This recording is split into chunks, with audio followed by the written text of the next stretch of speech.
IIT ICAR Karnataka ಪ್ರದೇಶ ಕೃಷಿ ಸಮಾಜ ಸೇರಿದಂತೆ ದಕ್ಷಿಣ ಕನ್ನಡ ಜಿಲ್ಲಾ ಕೃಷಿ ಸಮಾಜ, ಫುಡ್ ಚೈನ್ ಕ್ಯಾಂಪೇನ್ ಸಹಕಾರದೊಂದಿಗೆ ಕೃಷಿ ತಂತ್ರಜ್ಞಾನ ಸಂಸ್ಥೆ, ದಕ್ಷಿಣ ಕನ್ನಡ ಉಡುಪಿ ಜಿಲ್ಲಾ ಘಟಕ, ಎಕ್ಕೂರು ಮೀನುಗಾರಿಕಾ ವಿಶ್ವವಿದ್ಯಾನಿಲಯ ಕಾಲೇಜಿನ ಸೆಮಿನಾರ್ ಹಾಲ್ನಲ್ಲಿ ಉದ್ಘಾಟನೆಗೊಂಡಿದೆ.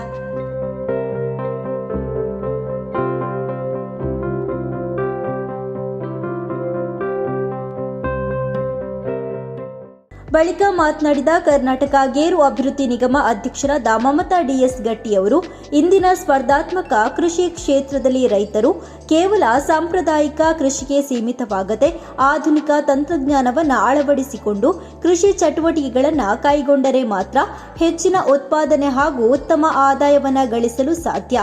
ಕರಾವಳಿ ಕೃಷಿಯ ದೊಡ್ಡ ಹೆಜ್ಜೆಯಾಗಲಿದೆ. ಗೇರು ಕೃಷಿ ಜಿಲ್ಲೆಯ ಪ್ರಮುಖ ಬೆಳೆ. ಇದಕ್ಕೆ ಇನ್ನೂ ಹೆಚ್ಚಿನ ವೈಜ್ಞಾನಿಕ ತಂತ್ರಜ್ಞಾನ ಮಾರುಕಟ್ಟೆಯ ಬೆಂಬಲ ಸಿಗಬೇಕಿದೆ. ಇದನ್ನು ಐಐಟಿ ಸಂಸ್ಥೆ ಮಾಡಲಿದೆ. ಬದಲಾದ ವಾತಾವರಣದಿಂದ ಮಳೆ ಇಲ್ಲದೆ ರೈತರು ಸಂಕಷ್ಟದಲ್ಲಿದ್ದಾರೆ. ಕೃಷಿ, ತೋಟಗಾರಿಕೆ, ಮೀನುಗಾರಿಕೆಯಿಂದ ಆದಾಯ ವೃದ್ಧಿ ಸಾಧ್ಯವಿದೆ. ಸಂಸ್ಥೆಯನ್ನ ರಾಜ್ಯದ ಎಲ್ಲಾ ಜಿಲ್ಲೆಗಳಲ್ಲಿ ಆರಂಭಿಸುವ ಉದ್ದೇಶ ಇದೆ ಅಂತ ಹೇಳಿದರು. ಇಂಡಿಯನ್ ಅಕಾಡೆಮಿ ಆಫ್ ಟ್ರಾಫಿಕ್ನ ಉಡುಪಿ ಜಿಲ್ಲಾ ಅಧ್ಯಾಯ ಎಂದು ಪ್ರಾರಂಭ ಆಗ್ತಿರೋದು ನಮ್ಮ ಕರಾವಳಿಯ ಕೃಷಿಗೆ ಒಂದು ದೊಡ್ಡ ಹೆಜ್ಜೆ ಅಂತೇಳಿ ನಾನು ಹೇಳಲಿಕ್ಕೆ ಪ್ರಪ್ರಥಮವಾಗಿ ಬಯಸ್ತಾ ಇದ್ದೇನೆ. ಇವತ್ತು ಕಾಜು ಜಿಲ್ಲೆಯ ಪ್ರಮುಖ ವಾಣಿಜ್ಯ ಬೆಳೆಯಾಗಿದೆ. ಇದಕ್ಕೆ ವೈಜ್ಞಾನಿಕ ಮಾರ್ಗದರ್ಶನ, ಹೊಸ ತಂತ್ರಜ್ಞಾನ ಮತ್ತು ಮಾರುಕಟ್ಟೆ ಬೆಂಬಲ ಬೇಕಾಗಿದೆ. ಹಾಗಾಗಿ ಈ ಕೆಲಸವನ್ನು ನಮ್ಮ ಇವತ್ತು ಐಐಟಿ ಸಂಸ್ಥೆ ಈ ಅತ್ಯಂತ ಸಮರ್ಥವಾಗಿ ಶಿವಪ್ರಕಾಶ್ ಅವರ ಅಧ್ಯಕ್ಷತೆಯಲ್ಲಿ ಮಾಡಲಿದೆ ಅಂತೇಳಿ ನಾನು ಹೇಳಲಿಕ್ಕೆ ತುಂಬ ಪ್ರೀತಿಯಿಂದ ಈ ಸಂಸ್ಥೆಯನ್ನು ವಂದಿಸ್ತಾ ಇದ್ದೇನೆ ಸರ್. ಬಹುಶಃ ಇವತ್ತು ಕಾಜು ಬೆಳೆಯ ಬಗ್ಗೆ ನಾವು ಹೇಳಲೇಬೇಕು. ಕರ್ನಾಟಕ ಕಾಜು ಅಭಿವೃದ್ಧಿ ನಮ್ಮ ನಿಗಮದ ವತಿಯಿಂದ ಕೂಡ ನಾವು ಹೇಳುವುದಿಷ್ಟೇ, ಕಾಜು ಬೆಳೆಗಾರರಿಗೆ ಆದಾಯವನ್ನು ಹೆಚ್ಚಿಸುವುದೇ ಇವತ್ತು ನಮ್ಮ ಮೂಲ ಗುರಿಯಾಗಿದೆ. ಇದೇ ಸಂದರ್ಭ Alva's education foundation managing trustee Vivek Alva ಅವರು ಮಾತನಾಡಿ, ಹಿಂದೆ ತುಳುನಾಡು ಕೃಷಿ ಪ್ರಧಾನ ಪ್ರದೇಶವಾಗಿ ಗುರುತಿಸಿಕೊಂಡಿತ್ತು. ಆದರೆ ನಗರೀಕರಣ, ಕಾರ್ಮಿಕರ ಕೊರತೆ ಹಾಗೂ ಕೃಷಿಯ ಮೇಲಿನ ಆಸಕ್ತಿ ಕಡಿಮೆಯಾಗುತ್ತಿರುವ ಹಿನ್ನೆಲೆಯಲ್ಲಿ ಕೃಷಿ ಚಟುವಟಿಕೆಗಳು ಗಣನೀಯವಾಗಿ ಕುಸಿದಿವೆ. ಈ ಪರಿಸ್ಥಿತಿಯನ್ನು ಬದಲಾಯಿಸಲು ಯುವಕರು ಕೃಷಿಯನ್ನ ಕೇವಲ ಸಾಂಪ್ರದಾಯಿಕ ಉದ್ಯೋಗವೆಂದು ನೋಡುವುದನ್ನು ಬಿಟ್ಟು ಆಧುನಿಕ ತಂತ್ರಜ್ಞಾನ ಮತ್ತು ವೈಜ್ಞಾನಿಕ ಪದ್ಧತಿಗಳೊಂದಿಗೆ ಲಾಭದಾಯಕವಾಗಿ ಉದ್ಯಮವಾಗಿ ಪರಿಗಣಿಸಬೇಕಿದೆ ಅಂತ ಹೇಳಿದರು. ಇನ್ಸ್ಟಿಟ್ಯೂಷನ್ ಆಫ್ ಅಗ್ರಿಕಲ್ಚರಲ್ ಟೆಕ್ನಾಲಜೀಸ್ ಅದರ ಘಟಕ, ಮಂಗಳೂರಿನ ಘಟಕ ಇವತ್ತು ಪ್ರಾರಂಭ ಮಾಡಿಕೊಂಡು ಇದು ನಮ್ಮ ಕೃಷಿಕರಿಗೆ ಭಾರಿ ಅಗತ್ಯವಿದ್ದ ವಿಚಾರ. ಇವತ್ತು ನಾವು ಅರ್ಥ ಮಾಡಿಕೊಳ್ಬೇಕು, ಒಂದು ಕಾಲದಲ್ಲಿ ಪೂರ್ತಿ ಮಂಗಳೂರಾಗಲಿ, ದಕ್ಷಿಣ ಕನ್ನಡ ಆಗಲಿ, ಉಡುಪಿ ಆಗಲಿ ಇದೆಲ್ಲ ಕೃಷಿ ಪ್ರಧಾನ ವೃತ್ತಿಗಳಿತ್ತು ಜನರು. ಈಗ ಆ ವೃತ್ತಿಗಳು ಚೇಂಜ್ ಆಗಿ ಬೇರೆ ಬೇರೆ ಕಡೆ ಎಲ್ಲ ಹೋಗ್ತಿದ್ದಾರೆ. ಇವತ್ತು ನಾವು ಅರ್ಥ ಮಾಡ್ಕೊಳ್ಬೇಕು, ಈ ಟೆಕ್ನಾಲಜಿ ಇಷ್ಟು ಬೆಳೆಯುವಾಗ ಹಾಗೂ ಬೇರೆ ಬೇರೆ ರೀತಿಯ ಫಾರ್ಮಿಂಗ್ ಆಗಲಿ, ಡಿಸೀಸ್ ಕಂಟ್ರೋಲ್ ಆಗಲಿ ಇದರ ಬಗ್ಗೆ ಮಾಹಿತಿ ಶಿಬಿರಗಳು ಈ agricultural institute of agricultural technologies ಅವ್ರು ಮಾಡ್ತಿದ್ದಾರೆ. ಇದರಲ್ಲಿ ಫುಡ್ ಚೈನ್ ಕ್ಯಾಂಪೇನ್ ಕೂಡ ಅದರ ಜೊತೆ ಸೇರಿಕೊಂಡು ಆ ಕಾರ್ಯಕ್ರಮ ನಡೆಸ್ತಿದ್ದಾರೆ.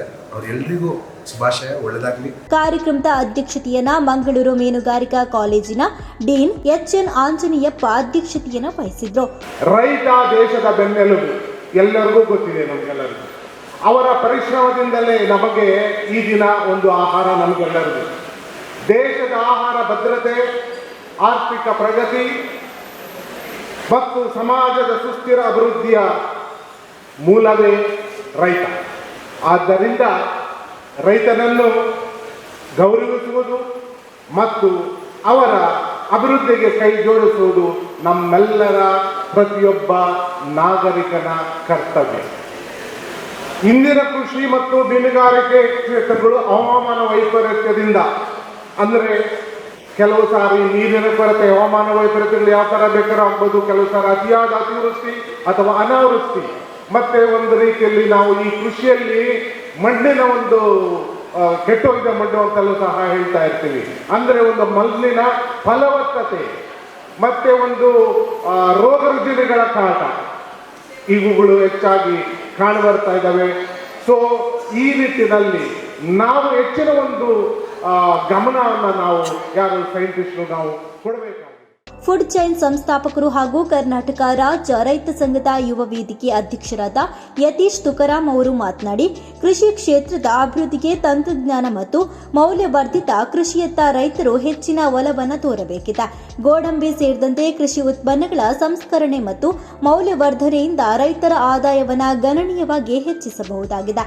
ಈ ನಿಟ್ಟಿನಲ್ಲಿ ಸರ್ಕಾರದ ವಿವಿಧ ಯೋಜನೆಗಳು ಮತ್ತು ಆಧುನಿಕ ತಂತ್ರಜ್ಞಾನವನ್ನು ರೈತರು ಸಮರ್ಪಕವಾಗಿ ಬಳಸಿಕೊಳ್ಳಬೇಕು ಅಂತ ಹೇಳಿದ್ದಾರೆ. Everybody are the backbone of food chain campaign, and it's an initiative started with the vision of educating the younger generation into agriculture, because I hope you all know the food security of a country is at risk today because we don't have farmers for the next generations to come. Why? Because the research itself shows us the data set of the Dakshina Kannada farmers are all about 60 years today. Most of the Karnataka farmers are all about 50 to 60 years. So now who's going to feed the nation is the question here. So, and I myself promise to educate whoever wants to get educated, and you are unaware of things which is not in your circumstances, you don't know where you get to learn about agriculture, please reach out to me. At least we will conduct few training programs in collaboration with the KVK and IIT. We have been conducting a lot of programs, training programs. ಈ ಕಾರ್ಯಕ್ರಮದಲ್ಲಿ IIT Bengaluru managing committee ಸದಸ್ಯರಾದ Lokeshwar, IIT Dakshina Kannada Udupi ಉಪಾಧ್ಯಕ್ಷರಾದ ಪಶುಪಾಲನಾ ಇಲಾಖೆಯ ಉಪನಿರ್ದೇಶಕರಾದ doctor Arun Shetty, ಕೃಷಿ ಸಮಾಜ ರಾಜ್ಯ ನಿರ್ದೇಶಕ ಪದ್ಮನಾಭ ರೈ ಕಲ್ಲಡ್ಕ, ಮಂಗಳೂರು ಜಿಲ್ಲಾ ಕೃಷಿ ಸಮಾಜ ಅಧ್ಯಕ್ಷರಾದ ವಿಜಯ್ ಕುಮಾರ್ ರೈ, ಐಸಿಎಆರ್ ಡಿಸಿಆರ್ ಪುತ್ತೂರಿನ ಡಾಕ್ಟರ್ ದಿನಕರ್ ಅಡಿಗ, ಐಐಟಿ ದಕ್ಷಿಣ ಕನ್ನಡ ಉಡುಪಿ ಅಧ್ಯಕ್ಷರಾದ ಡಾಕ್ಟರ್ ಎಸ್ಎಂ ಶಿವಪ್ರಕಾಶ್, ಐಐಟಿ ಕಾರ್ಯದರ್ಶಿಯಾದ ಟಿಜೆ ರಮೇಶ್, ಪ್ರದೀಪ್ ದೊಡ್ಮನಿ ಸೇರಿದಂತೆ ಹಲವರು ಉಪಸ್ಥಿತರಿದ್ದರು. ಇಂತಹ ಇನ್ನಷ್ಟು ಸುದ್ದಿಗಳಿಗಾಗಿ ನಮ್ಮ ಯೂಟ್ಯೂಬ್ ಚಾನೆಲ್ ಅನ್ನು ಸಬ್ಸ್ಕ್ರೈಬ್ ಮಾಡಿ, ಬೆಲ್ ಐಕಾನ್ ಪ್ರೆಸ್ ಮಾಡಿ. ನಮ್ಮ ಫೇಸ್ಬುಕ್, ಇನ್ಸ್ಟಾಗ್ರಾಂನಲ್ಲೂ ಜೊತೆಯಾಗಿ ನಮ್ಮನ್ನು ಬೆಂಬಲಿಸಿ. ಜಾಹೀರಾತುಗಳಿಗಾಗಿ ಸಂಪರ್ಕಿಸಿ 9845478858 ಅಥವಾ 9972528110.